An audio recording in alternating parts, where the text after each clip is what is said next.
2024 के चुनाव के नतीजे आ गए हैं। जो रुझान है तकरीबन अब यही नतीजों में तब्दील होंगे और ये नतीजे साफ बता रहे हैं कि जो दावा बीजेपी ने किया था अब की बार 400 पार, एनडीए 400 पार, बीजेपी 370 प्लस, तो एनडीए भी 370 नहीं पहुंच पा रही है। एनडीए का आंकड़ा 294, 300 के आसपास ही टिका हुआ है। इंडिया अलायंस 232, बीजेपी की अगर बात करें तो बीजेपी 240, 245 के आसपास है। 272 के आंकड़े से काफी दूर। बीजेपी अपने दम पर भी बहुमत हासिल नहीं कर पा रही। 2014 में जब नरेंद्र मोदी को प्रधानमंत्री पद का उम्मीदवार बनाया गया, 272 बीजेपी ने अपने दम पर हासिल किया था और एनडीए मिला के 300 पार पहुंची थी। लेकिन और 2019 में बीजेपी 303 अकेले लेकर आई थी और एनडीए 353 पे पहुंची थी। इस बार बीजेपी का दावा था, नरेंद्र मोदी का दावा था कि 400 पार करेंगे, लेकिन इसी नारे ने क्या सबसे ज्यादा बीजेपी को नुकसान पहुंचाया है। केजरीवाल जो 21 दिन के लिए जेल से बाहर आए, उन्होंने एक शिगुफा छोड़ा कि अमित शाह को प्रधानमंत्री बनाया जाएगा जब नरेंद्र मोदी 75 साल के हो जाएंगे उसके बाद, और दूसरी बात कही कि योगी आदित्यनाथ को हटा दिया जाएगा 2 महीने के अंदर केंद्र में मोदी सरकार बनने के बाद। क्या यह मैसेज गलत पहुंचा? क्या इस मैसेज को यूपी के लोगों ने ले लिया और उन्हें लगा कि वाकई ये नुकसान होने वाला है, योगी जी को हटाया जा सकता है, क्योंकि इसका काउंटर नहीं किया गया बीजेपी की तरफ से? और क्या इसी वजह से जो समाजवादी पार्टी का आंकड़ा है वो 35 तक पहुंच गया है, जो वाकई खुद समाजवादी पार्टी को भी जिस पर यकीन नहीं हो रहा है। हमारे साथ बात करने के लिए रमनीश वत्स जी हैं। रमनीश जी, ये जो आंकड़े आए हैं, इन आंकड़ों पर पहले तो आप क्या कहना चाहेंगे? क्योंकि 272 भी नहीं पहुंच पा रही है बीजेपी। ये था कम से कम इतना तो जाएगी, बल्कि दावा ये था कि पिछली बार से प्लस होगा, 10 प्लस हो, 5 प्लस हो, लेकिन यहां तो बहुत दूर है। अर्चना जी, सबसे पहले तो आपको नमस्कार और आपके सभी दर्शकों को नमस्कार। फिर बात करते हैं जब रुझानों की और आंकड़ों की, तो इसके बीच में बिल्कुल जाना चाहिए। और आज जो जिस तरह के अप्रत्याशित, मुझे लगता है कि किसी को भी एक्सपेक्टेशन नहीं होगा, खुद मुझे लगता है इंडिया अलायंस को भी नहीं होगा कि इतनी बड़ी जीत। और इस बात से रुझान, अभी जो आंकड़े आए हैं सामने, मुझे लगता है इस बात से तो बिल्कुल संकेत अब मिल गया होगा। और ये पुरजोर में मुझे लगता है कि वेरी फ्रैंकली मुझे कहने में कोई हिचक नहीं है कि अब संविधान खतरे में नहीं है और लोकतंत्र भी खतरे में नहीं है। ईवीएम के ऊपर जो ठिकरा जो बार बार फोड़ा जाता था वो भी नहीं अब फोड़ा जाएगा। उसके बाद जो इलेक्शन कमीशन के ऊपर जो प्रश्न चिन्ह लगाया जाता था लगातार, चाहे 2014 की बात करें, 17 की बात करें, 19 की बात करें और आज 2024 में, वो भी अब जो कम से कम विराम लग गया है। तो ये हमारे लिए मुझे लगता है लोकतंत्र की सबसे बड़ी जीत होगी और ये संविधान जो है उसकी भी बहुत बड़ी जीत होगी। क्योंकि आज जो परिणाम आए हैं सामने, तो जितने भी इंडिया अलायंस के जो घटक हैं, कम से कम अपना जो टीवी स्क्रीन जो मुझे लगता है कि पहले जो सुनने को मिलता था कि तोड़ने वाले थे, वो कम से कम नहीं तोड़ेंगे। उसके बाद देखिए, ये परिणाम बहुत कुछ कहता है। ये परिणाम कहता है कि जो भी परिणाम आज हम देख रहे हैं, 295 सीट, उसमें सबसे बड़ा जो चेहरा एक फैक्टर रहा है वो है मोदी फैक्टर, वाकई में रहा है। लेकिन अब सोचने और समझने की ज़रूरत विपक्ष नहीं, बल्कि भारतीय जनता पार्टी के जो सांसद हैं, उनके जो शीर्ष नेतृत्व है, उनको अब सोचने की ज़रूरत है कि स्टेट लीडरशिप की बात करें या चाहे सांसद की बात करें, उनको बहुत ज़्यादा मेहनत करने की ज़रूरत है। जहाँ जहाँ सीटें भारतीय जनता पार्टी जीत करके आएगी, मुझे लगता है उनको बहुत ज़्यादा मेहनत है, चूँकि जनता ने इस बात का संकेत दे दिया है और संदेश भी दिया है कि आप यदि मेहनत नहीं करेंगे तो प्रधानमंत्री मोदी जी के चेहरे के ऊपर आप चुनाव नहीं जीत सकते। लेकिन उत्तर प्रदेश में स्थिति इतनी खराब क्यों हुई? आपका आकलन क्या है? जो विपक्ष पिछले 10 साल से सांसें ले रहा था, वेंटिलेटर पर था, उसको संजीवनी आखिर मिली कैसे? जबकि राम मंदिर का शिलान्यास हुआ, बहुत बड़ा एक जन समूह वहां पे जा रहा था दर्शन करने के लिए, माना गया कि ये जरूर वोट में तब्दील होगा, लेकिन कहाँ गड़बड़, इतनी बड़ी गड़बड़ कहाँ हो गई? ये बात बिल्कुल सोचने की जरूरत है, आत्ममूल्यांकन करने की जरूरत है कि भारतीय जनता पार्टी खास करके उत्तर प्रदेश में ऐसा हम लोग आशंका जाहिर कर रहे थे कि 70 प्लस सीटें जीत करके आएगी, लेकिन इतनी बड़ी जीत समाजवादी पार्टी को, अखिलेश भैया को खुद नहीं विश्वास हो रहा होगा कि इतनी बड़ी जीत कैसे हो सकती है। तो तो इसमें मुझे लगता है कि अग्निवीर योजना जो है खास करके, और जो बेरोजगारी का जो मामला बार बार विपक्ष उठाता रहा युवाओं के बीच में, ये सब महंगाई जो है जो उठाता रहा, मुझे लगता है कहीं ना कहीं संदेश गया है। हालांकि इसके विपरीत हम देख रहे हैं कि मध्य प्रदेश में इसका कोई प्रभाव नहीं पड़ा है। मध्य प्रदेश और छत्तीसगढ़ ने भारतीय जनता पार्टी को बहुत ज़्यादा समर्थन किया, और आप देखें 29 की 29 सीटें भारतीय जनता पार्टी मध्य प्रदेश में आगे है। उसके बाद फिर छत्तीसगढ़ में भी 9 से ज़्यादा सीटें पर आगे है। लेकिन राजस्थान में और उत्तर प्रदेश में मुझे लगता है कास्ट फैक्टर अभी भी जीवित है, अभी भी काम कर रहा है। कास्ट फैक्टर को पहले माना जाता था कि नहीं, कास्ट नहीं, मोदी जी का फैक्टर जो है वो बहुत है, लेकिन मुझे लगता है कहीं ना कहीं अखिलेश यादव और ख़ास करके जो राहुल गांधी जी हैं, इन्होंने कास्ट फैक्टर को जो भुनाने का प्रयास किया, और इसका मुझे लगता है प्रतिफल कहीं ना कहीं देखने को मिला। चूँकि MY समीकरण, फिर से PDA, ये सारी चीज़ें जो थी, और मुसलमानों का भरपूर साथ रहा है, इसमें कोई दो राय नहीं है। जो रिजल्ट आप सामने देखने को मिल रहा है, इसमें भारतीय जनता पार्टी को, जो पहले भी ऐसा माना जाता था कि मुसलमान जो है, मुस्लिम जो है, वो लोग वोट नहीं करते हैं, और तो वो तो वोटर है ही नहीं ना, मुसलमान वोटर तो, मुस्लिम वोटर तो बीजेपी का वैसे भी नहीं है।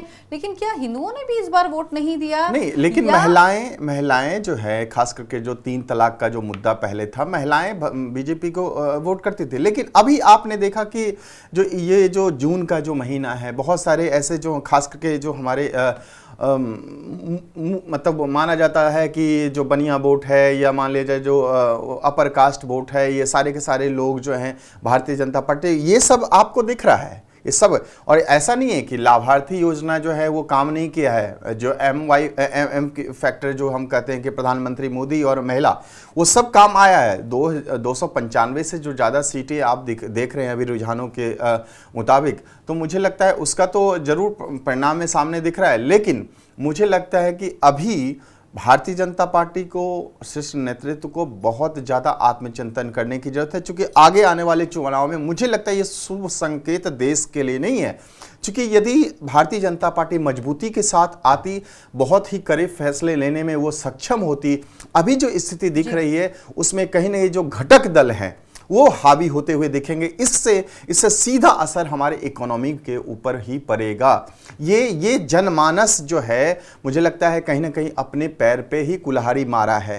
ये मैं कहने में मुझे कोई गुरेज नहीं है। जनता जनार्दन देखिए, वो ये है जो अब वही वोट देती है, 272 सीट पे पहुंचाती है, 303 में पहुंचाती है, और 237 पे भी पहुंचा देती है।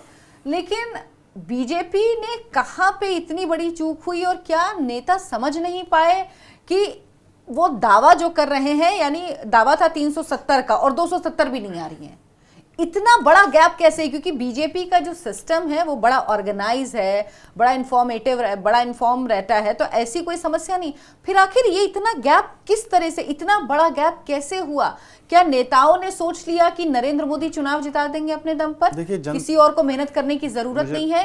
क्या जो टिकट बांटे गए उनमें गलत तरीका अपनाया गया उनमें? क्योंकि लोग ये कह रहे थे कि सांसदों से बड़े नाराज हैं लोग। बिल्कुल। क्या बीजेपी के नेताओं को लगने लगा कि नरेंद्र मोदी के नाम पे चुनाव जीतेंगे तो हम कुछ करें या ना करें? नहीं, ये तो बिल्कुल सही है कि जनता के बीच में, जैसे जनता के बीच में जिस तरह के मतलब भ्रम फैलाए गए राहुल गांधी की तरफ, इंडिया अलायंस की तरफ कि खटाखट हम जो है आपको खाते में दिए जाएंगे। उसके बाद फिर दूसरी बात है कि अब ये बात तो मुझे लगता है सुनिश्चित कराना ही होगा कि राहुल गांधी अब जो ये बात बिल्कुल नहीं कहेंगे कि उनकी जो भी बातें थी फटाफट वो जो बोल रहे थे ईवीएम के ऊपर और संविधान के ऊपर, लोकतंत्र के ऊपर, इस पर विराम लग गया है। लेकिन फिर बात करते हैं लैकिंग की, कि कहाँ भारतीय जनता पार्टी की तरफ से चूक हुई।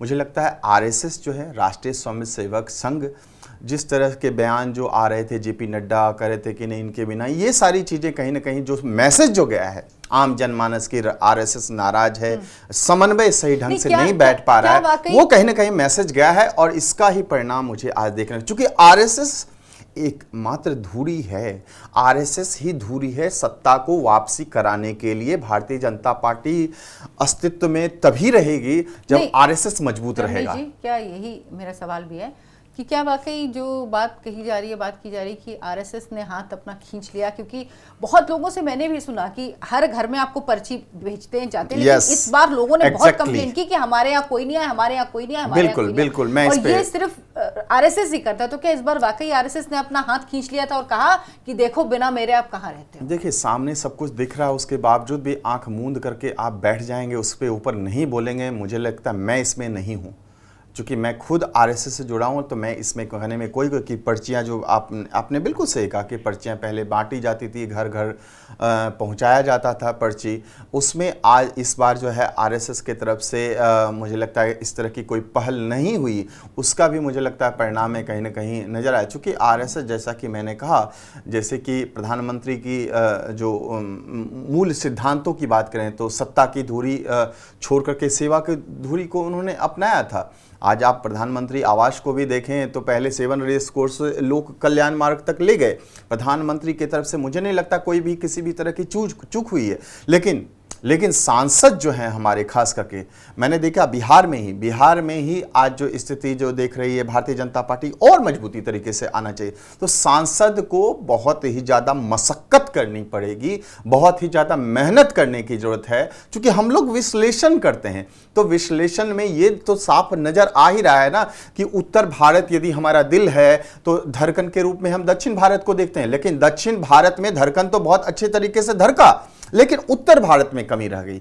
चूंकि आपने देखा कि इस बार जो है तेलंगाना हो की बात करें, चाहे हम केरला की बात करें, चाहे हम वोट प्रतिशत जो है 2.5 से ज़्यादा हमारा रहा। आप देख सकते हैं कि तमिलनाडु में भी भले ही सीट ना आए, लेकिन वोट प्रतिशत का जो शेयर है वो बढ़ा है।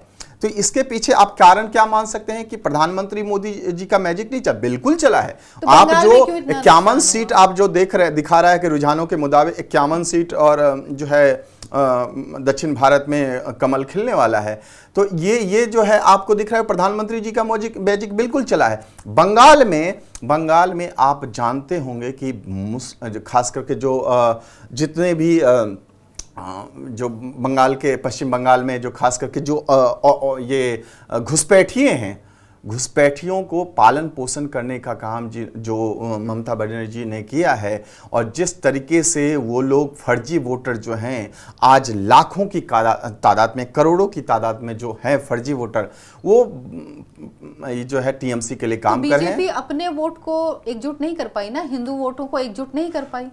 यही तो प्रधानमंत्री जी का है, सबका साथ सबका विकास तो करते हैं, लेकिन ये किसी भी तरह का तुष्टीकरण की राजनीति नहीं है, विकास की राजनीति। तो विकास की देखिए ना, ये आप विकास की राजनीति की बात करें, लेकिन अब जब सरकार बीजेपी को क्लियर मेजोरिटी नहीं मिली है, अब एनडीए की सरकार बनेगी। अभी तक भी एनडीए की होती थी, लेकिन बीजेपी 2 बार से क्लियर मेजोरिटी में थी, और ये था, और एक ये भी परसेप्शन अब जा रहा था, जिस तरह से केंद्र के 2 बार चुनाव हुए या राज्यों के चुनाव हो रहे थे, कि जनता अब क्लियर मैंडेट की तरफ जा रही, जनता मिलीजुली सरकार नहीं चाहती। लेकिन अब क्या मोदी जी वो फैसले ले पाएंगे? उन्होंने कहा था कि मैंने अगले 150 दिन के लिए अपना कार्यक्रम बनाया, क्या वो कार्यक्रम उतनी आसानी से लागू कर पाएंगे? क्या जिन बड़े फैसलों की बात उन्होंने कही थी कि तीसरे टर्म के बाद मैं बहुत बड़े फैसले लूंगा, क्या वाकई वो ले पाएंगे वो फैसले? देखिए, जहाँ तक मैं प्रधानमंत्री मोदी जी को जानता हूँ, गुजरात से लेकर के यहाँ तक जो सफ़र उनका रहा, मुख्यमंत्री से लेकर प्रधानमंत्री का जो सफ़र रहा, उनकी कार्य करने की जो शैली है उसमें काफ़ी ज़्यादा वो हमेशा से ऊर्जावान, मतलब उनके अंदर जो है ना बहुत ही ज़्यादा कड़े फैसले लेने के लिए बहुत ही ज़्यादा जगजाहिर माने जाते हैं, और उनके फैसले हमेशा जो है राष्ट्र के हित में होते हैं। वो पार्टी को बहुत ही लास्ट में देखते हैं, सबसे पहले देश हित। आज मुझे लगता है कहीं न कहीं इसमें आम जनता की चूक मानी जाएगी कि आम जनता ने वैसे व्यक्तित्व को नहीं पहचाना जिसने राष्ट्र को कहां से, आप विश्व पटल की बात हम जब करते हैं तो प्रधानमंत्री मोदी जी ने कहां से कहां लेके गए। आज विश्व पटल की जब हम बात करते हैं तो एकमात्र वो चेहरा है जिसने हमें, हमारे देश को पहचान दिलाई, और इसमें यदि आम जनमानस का उतना बड़ा सहयोग और साथ नहीं रहा तो ये हमारे लिए दुर्भाग्य माना जाएगा। कहीं ना कहीं कमी रह गई ना, इसका मतलब मानना पड़ेगा ना कि कहीं कुछ कमी, कुछ गलतियां, कुछ ऐसी चीजें हुई हैं अभी भी जनता यदि फ्री वीज में विश्वास करती है तो मुझे लगता है कि भारत का हाल वेनेजुएला जैसा ना हो जाए तो आप हम देख सकते हैं कि आज जिस तरह की फी ब्रिज बांटने का प्रयास किया ये अरविंद केजरीवाल जी ने, जिस तरह का भ्रम उन्होंने पैदा किया कि योगी जी को हटा दिया जाएगा, लेकिन केजरीवाल जी को तो 7 में से एक भी सीट नहीं मिली दिल्ली में। यही वो तो बाहर आए, उन्होंने सोचा कि उन्हें शायद सिंपैथी मिलेगी, वो कहेंगे कि मोदी जी ने जेल में डाला है, लेकिन लोगों ने तो मानी नहीं ये बात उनकी। बिल्कुल नकारा। लेकिन अभी भी देखिए, मुझे लगता है कि ये सुखद लोकतंत्र के लिए मुझे लगता है विपक्ष को यदि मजबूत है तो मुझे लगता है बिल्कुल सही है। राहुल गांधी जी अच्छे नेता बन के उभरे, मैं उनको अग्रिम शुभकामनाएं देता हूं। लेकिन मुझे लगता है कि खास करके जो इंडिया अलायंस के जो नेता हैं, यदि हार में भी मुझे लगता है ज़्यादा किंचित होने की ज़रूरत नहीं है। जिस तरह के हालात हमने बंगाल में अभी मैं देख रहा हूं कि वो बीजेपी मुख्यालय को जलाना और इस तरह की चीज़ें करना, उपद्रव मचाना, इसमें मुझे लगता है कहीं ना कहीं रोक लगनी चाहिए। यानी कुल मिला के बीजेपी को सोचना होगा कि कहां पर चूक रह गई, क्या टिकट बंटवारे में गलती हुई, क्या मुद्दों को काउंटर करने में सफल नहीं हो पाए, समय से काउंटर नहीं किया गया, क्या विपक्ष ने जो नैरेटिव बनाया वो लोगों तक पहुंचाने में कामयाब रहा, लेकिन बीजेपी उस नैरेटिव की काट नहीं ढूंढ पाई। और जब शायद उसने काट ढूंढी भी, जब उसने उसका काउंटर करना शुरू किया, तब तक काफी देर हो चुकी थी। यानी जो जमीन तक संदेश पहुंचा वो ऐसा पहुंचा जिसकी वजह से आंकड़े बीजेपी के लिए 235 और कांग्रेस पार्टी के लिए 85 नजर आ रहे हैं। एनडीए 291 पे इस वक्त पहुंचा हुआ है, इस वक्त बढ़त हासिल है और लगभग यही नतीजे अब रहने वाले हैं। बहुत बहुत शुक्रिया रमनीश जी आपका हमारे साथ जुड़ने के लिए। नमस्कार।